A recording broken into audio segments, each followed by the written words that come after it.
Kumusta kayong lahat? Welcome sa channel na kung saan bawal ang hates, just love. So yun nga guys, kapag kabukas ko ng aking Facebook app, ay tumambad sa akin yung mga mukha ng mga babae.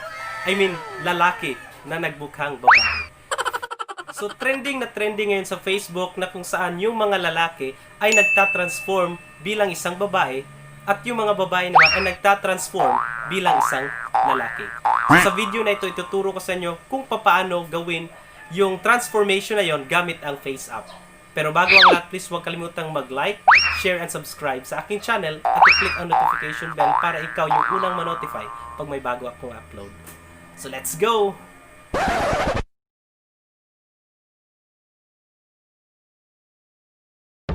So, ang una natin gagawin ay pupunta tayo sa Play Store at i-download natin yung Faceapp. Okay, i-search lang natin dito sa search bar yung word na Faceapp. And then ito yung makikita nyo. Ayan. So, you have to click on that. And then, i-install lang natin itong Faceapp.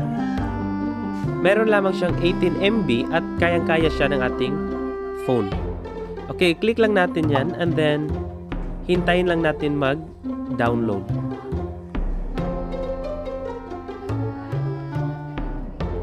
So, pagkatapos niyang ma-download, ay i-open lang natin yung app.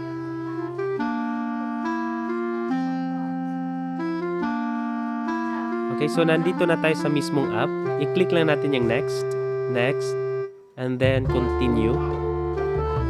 Ayan. So, dito, i-click mo lang yung allow. And then, pipili na tayo ng picture na ita-transform natin. Okay, for example, maghahanap ako ng picture. Picture ko na lang, gagawin ko siyang babae. Okay, for example, saan ba? Okay, ito na lang. So, for example, this picture. Ayan. So, i-click lang natin yung agree.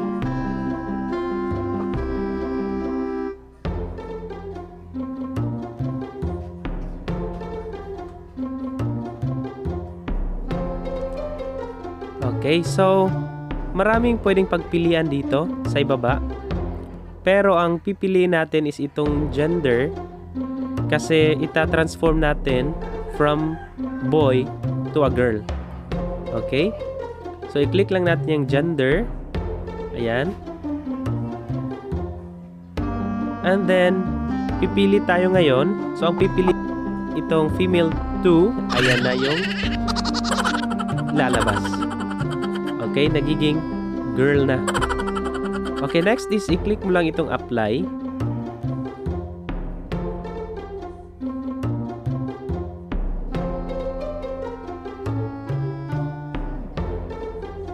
And then, pagkatapos is,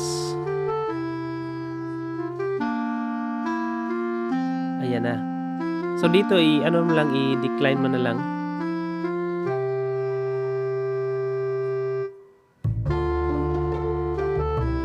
And then, so, meron diyang before and after. So, makikita mo talaga yung difference ng dalawa. So, from a boy to a girl. Ayan. And then, i-click mo lang yung save. Tapos, pwede mo na siyang i-post sa iba't ibang social media accounts mo.